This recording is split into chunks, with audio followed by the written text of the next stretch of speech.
Está no ar mais uma edição do programa Destaque, o espaço de entrevista da TV Unigrande, uma emissora do Centro Universitário Unigrande, que destaca grandes nomes que trabalham para fazer do nosso Brasil um país cada vez melhor.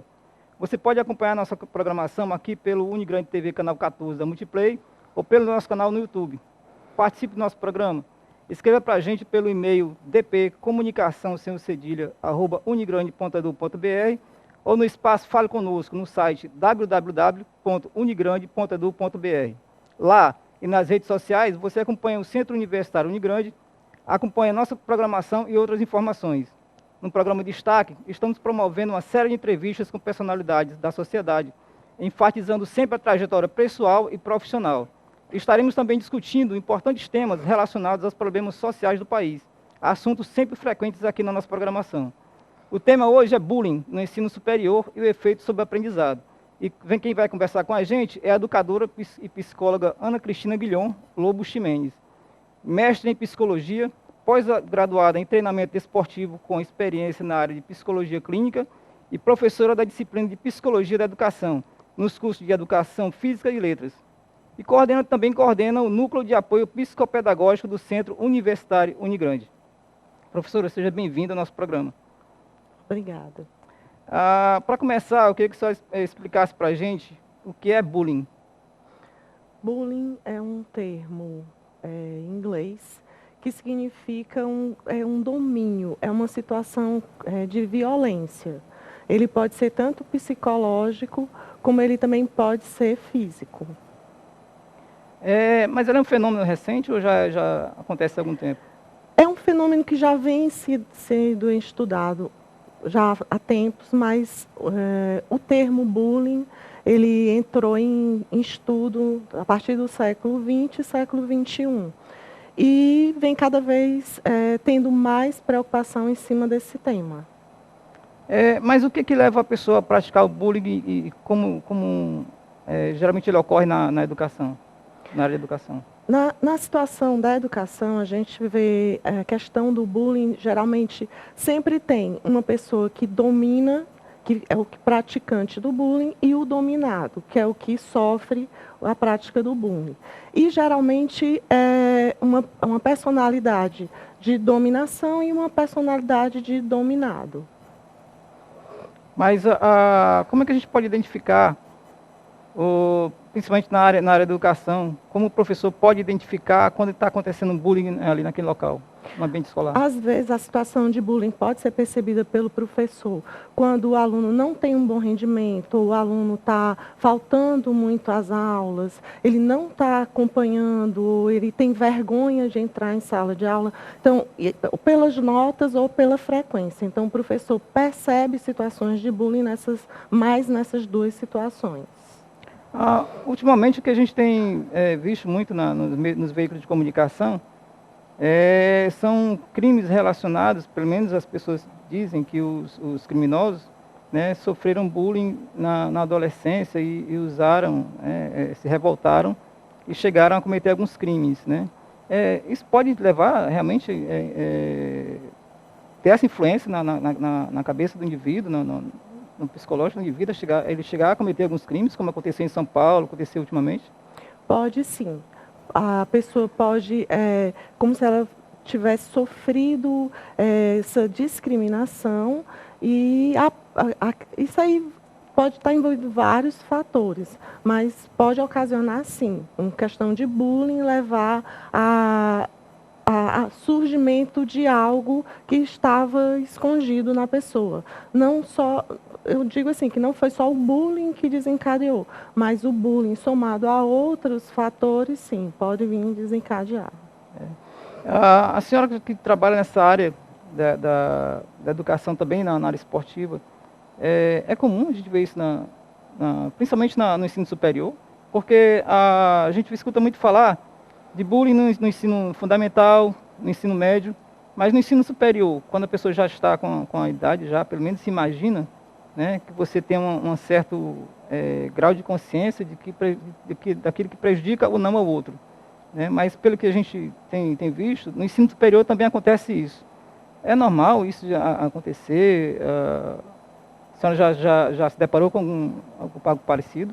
Infelizmente, existe sim, né? Nós, como eu atendo aqui num setor psicopedagógico, nós presenciamos sim situações de bullying e a Unigrande é a universidade que investe nessas situações, né, nas questões psicopedagógicas.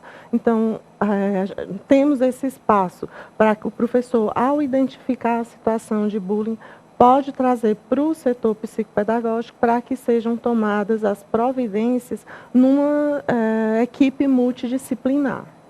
Mas, infelizmente, encontramos sim. Em situações, o que desencadeia o bullying? Geralmente é o diferente. Né? Então, um aluno com alguma dificuldade de aprendizado, um aluno com alguma questão de comportamento diferente. Então, o que acaba desencadeando o bullying é uma diferença.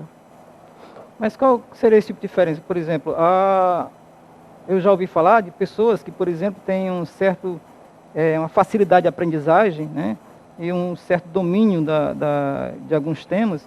Essas pessoas também sofrem bullying. Ela também pode acontecer isso pelo fato de ela ter uma facilidade maior de aprendizado.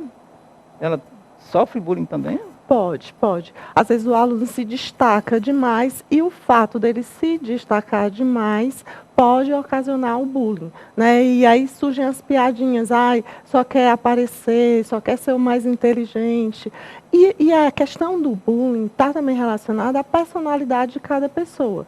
Tem pessoas que escutam piadas e não se incomodam com elas, e pessoas que pode desencadear até algum problema, até uma situação de depressão por uma situação de bullying.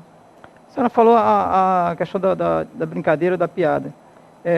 Qual a diferença entre a brincadeira e o bullying realmente, esse que pode prejudicar a pessoa? Porque tem uma brincadeira, muitas vezes, tem gente que confunde a brincadeira, ou uma brincadeira de mau gosto, né, com o bullying. Qual seria a diferença? Como é que a gente pode diferenciar um do outro? O que a gente pode diferenciar de uma brincadeira de mau gosto para o bullying seria uma coisa insistente. Então, a brincadeira terminaria ali, mesmo sendo de mau gosto, mas o bullying não. O bullying é uma coisa que a pessoa fica insistindo, o dominador fica insistindo naquela dominação sobre a pessoa que está sofrendo a influência. Então, geralmente, a pessoa que sofre o bullying é uma pessoa que se deixa afetar pelo dominador. Se for uma pessoa que não se afete, o bullying acaba não acontecendo. O dominador, geralmente ele tem problemas psicológicos ou é apenas a questão mesmo de ter o domínio sobre a pessoa, sobre o ambiente? A gente não pode assim, classificar, porque vão ter vários tipos de problemas, vários tipos de personalidade.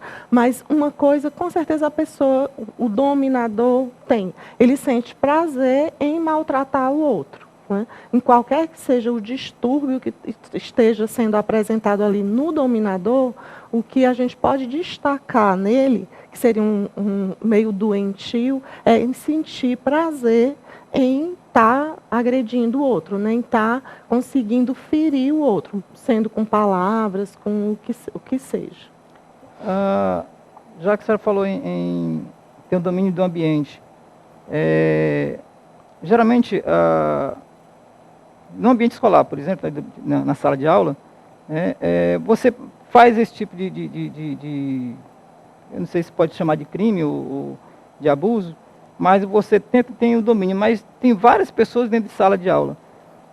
O bullying é parte só daquela pessoa que está praticando, né, o ato, ou os demais também participam desse problema, dessa ação também? Pode acontecer, né? Tem o que sente o prazer que começa o bullying e pode outras pessoas ajudarem aquela situação. Rindo, apoiando quem está praticando o bullying. Pode até nem ter a consciência da gravidade do que está fazendo, mas por achar aquilo engraçado, pode sim estar facilitando essa situação. E existe um público-alvo específico, assim, dentro do ambiente escolar, existe um público-alvo que geralmente o dominador gosta de atingir, se é homens, mulheres, ou... É como eu falei, né? O diferente geralmente chama a atenção. Então, uma pessoa tímida demais, uma pessoa que pode estar acima do peso, uma questão de homossexualidade. Então, geralmente o que induz o bullying é algo diferente que se apresenta. E esse diferente em que o dominador sinta que, ao comentar, fazer alguma piada, o dominado vai se sentir humilhado, vai se sentir agredido. E, assim, entre homens e mulheres, quem é que sofre mais com isso? Talvez as mulheres, assim, do meu ponto de vista, não sei se a senhora tem um conhecimento maior, as mulheres sofrem mais com isso que os homens? Eu nem digo que as mulheres sofram mais, né? O que nós temos hoje, assim, na psicologia, que a gente destaca em relação ao bullying, é a questão da vítima. Então, a gente vê na nossa sociedade hoje essa questão do vitimismo. Como a gente está vivendo uma sociedade de globalização, de informatização, em que as pessoas têm as coisas muito fáceis, a informação fácil, dá essa sensação em algumas pessoas de que a vida é muito fácil.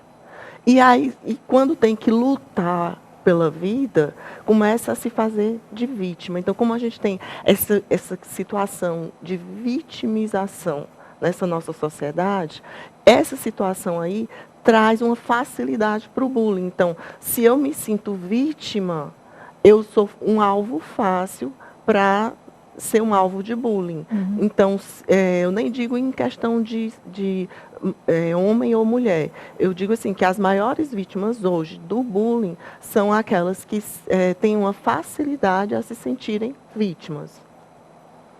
Qual a diferença, professora? A senhora falou em vítima.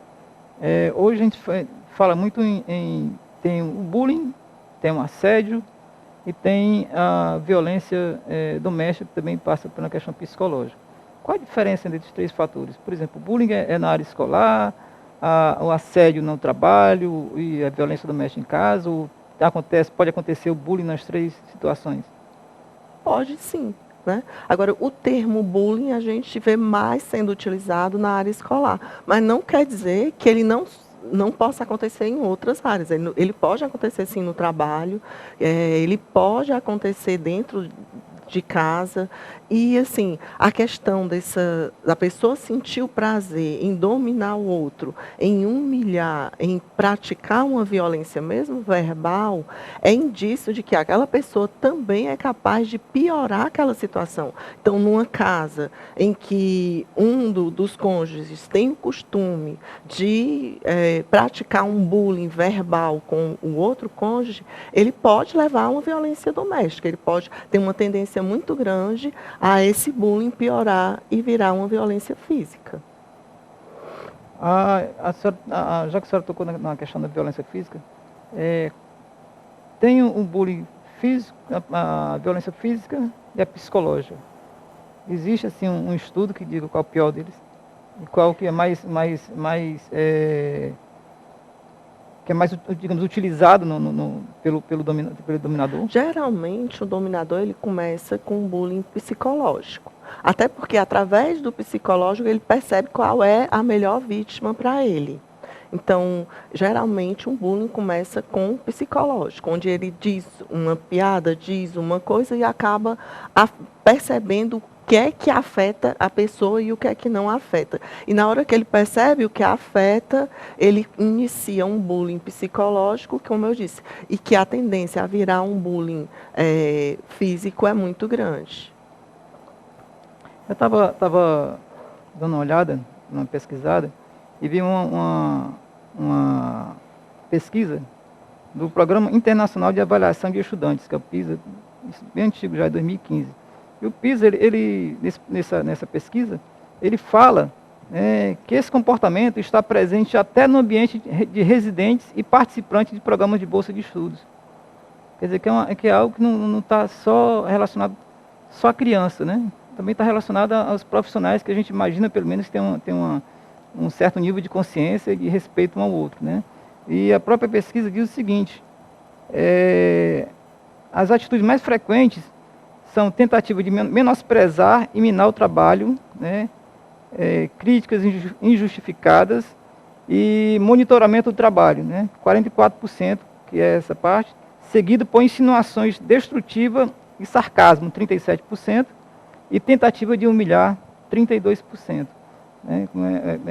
Por incrível que pareça, a gente imaginava o seguinte, a criança, né, que gosta muito disso, a gente muitas vezes leva como brincadeira, e às vezes não tenta corrigir, e vai passando, vai crescendo, vai levando adiante, né? Leva até a esse ambiente onde você imagina que não seja um ambiente limpo desse problema, né?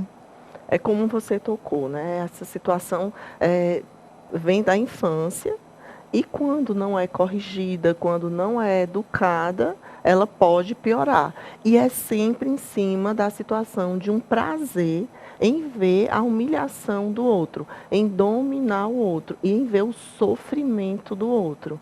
Então, quando você não percebe que a criança tem esses traços na infância e esses traços não são trabalhados, com certeza isso tem uma tendência a piorar e a continuar na fase adulta. Por isso que nós percebemos a presença do bullying mesmo nos adultos. É uma questão muito complicada e às vezes até difícil de identificar, né? Porque, como a gente estava comentando agora há pouco, tem a brincadeira, né, de mau gosto até, e o bullying, que é realmente essa parte onde o indivíduo tem um prazer de querer desqualificar, menosprezar e ter o domínio sobre o outro. E aí vem essa questão, como é possível identificar o bullying em sala de aula? Como o professor, principalmente o professor universitário, ele pode identificar? O professor pode identificar quando o aluno, geralmente o dominador, vai estar sempre fazendo as mesmas ações, sempre tentando humilhar alguém, sempre. E aí, quando ele encontra a vítima perfeita, que é aquele que realmente se sente prejudicado com aquele comentário, aí isso vai virar recorrente. Então, a identificação do professor vai ser tanto no comportamento dentro de sala de aula recorrente, sempre está humilhando aquela mesma pessoa, ou quando o humilhado passa a não frequentar a aula, tentando evitar o bullying, ou, como eu falei também, pelas notas, né? Quem está se sentindo humilhado acaba tendo um mau rendimento, acaba faltando muito, porque não quer sofrer aquilo ali. Então, o professor consegue identificar dessa forma. Ou ele está presenciando o bullying dentro da sala, e aí ele pode identificar, no caso aqui da Unigrande, como já ocorreu, ocorre uma reunião entre a psicóloga, a pedagoga e o professor, e aí nós decidimos qual é a melhor forma de se abordar os dois alunos, tanto o que está praticando como o que está sofrendo o bullying, né? Tentando solucionar da melhor forma a situação, para que aquilo ali não ocorra mais. Né? Então, já tivemos casos assim, em que o professor identificou, trouxe para a coordenação e juntos, né, com uma equipe multidisciplinar, nós conseguimos contornar a situação e resolver. Né, sempre na conversa. A facilidade na universidade, como nós estamos lidando com adultos, né, a gente consegue solucionar através de conversas. A senhora falou nessa questão de identificação. Nós estamos num ambiente, no campus, né, um ambiente muito grande, né, extenso, onde várias pessoas circulam, apesar de serem adultos, mas ele acontece também fora de sala de aula. Muitas vezes acontece em locais onde os olhos do professor não conseguem alcançar. Como então chegar a esse aluno que está sofrendo bullying se o professor não está tendo essa visão de área que a gente acabou de falar, né? Dentro da sala de aula, tudo bem, você está vendo ali, consegue ter o domínio, né? Se não o domínio, mas pelo menos está observando o que está acontecendo. Mas no campus, por exemplo, como aqui, como outros, aqui e outros, que tem essa vastidão de espaço, como o professor vai alcançar, como o professor vai Às vezes, normalmente, na situação de bullying, quando a pessoa se sente muito humilhada, ela tende a evitar o ambiente. Então, a melhor identificação seria quando o aluno você está vendo uma evasão daquele aluno, sem nenhuma justificativa, né? Não está doente, né? Não trouxe atestado. Então, uma forma de identificar seria um aluno que procurar saber por que o aluno não está comparecendo.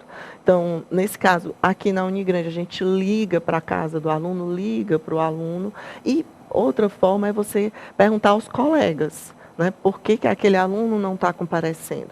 E, geralmente, assim, os melhores informantes da situação são os colegas. Então, os próprios colegas acabam explicando a situação. E aí tem como você, né, trazer e resolver e conversar.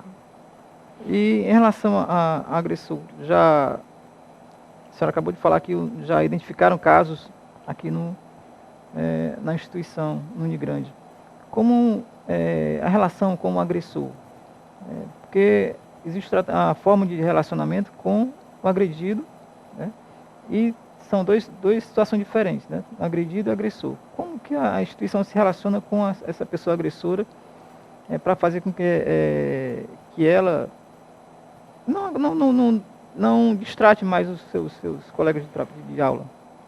A situação que é tratado como adulto, né? Ele é chamado para uma conversa, a gente faz uma marca com a psicóloga, né? Que no caso sou eu, e a gente tem uma conversa explicando a situação. Então, é passado para o aluno a situação para que ele se enxergue no que ele está fazendo.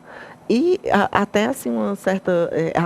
a abordagem é feita em que ele entenda que isso também teriam consequências para ele, né? Que o agredido poderia entrar na justiça em alguma instância para que ele suspenda a agressão. Então, em todos os casos que nós tivemos após a conversa, a situação foi solucionada, né? A pessoa acaba entendendo que aquela situação pode ter consequências para ele também.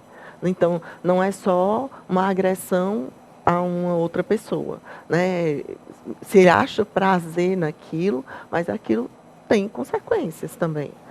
E a pessoa que também é agredida é chamada e nós oferecemos todo um apoio psicológico. E até aqui teve um caso de uma aluna que a gente conseguiu um encaminhamento para que fosse continuado um acompanhamento psicológico. Esse acompanhamento na instituição ou fora da instituição? Fora da instituição. Ainda existe um certo, eu não seria preconceito, mas uma certa resistência das instituições discutirem sobre esse assunto? Ainda existe? Ou as instituições, no começo do semestre, no começo do ano, elas procuram discutir isso antes de começar as aulas?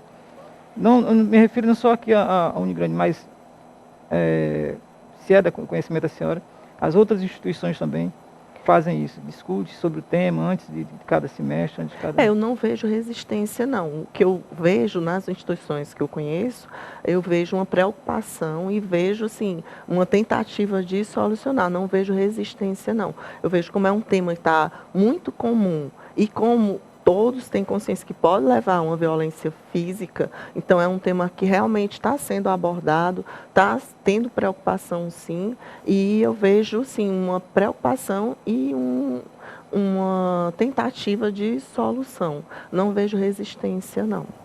É possível acabar com o bullying? Assim, de vez, ou pelo menos reduzir ao máximo? Não, eu não acredito que seja possível acabar, né? O que se pode fazer é o que se está fazendo, é estudar, né, e estar sempre prestando atenção.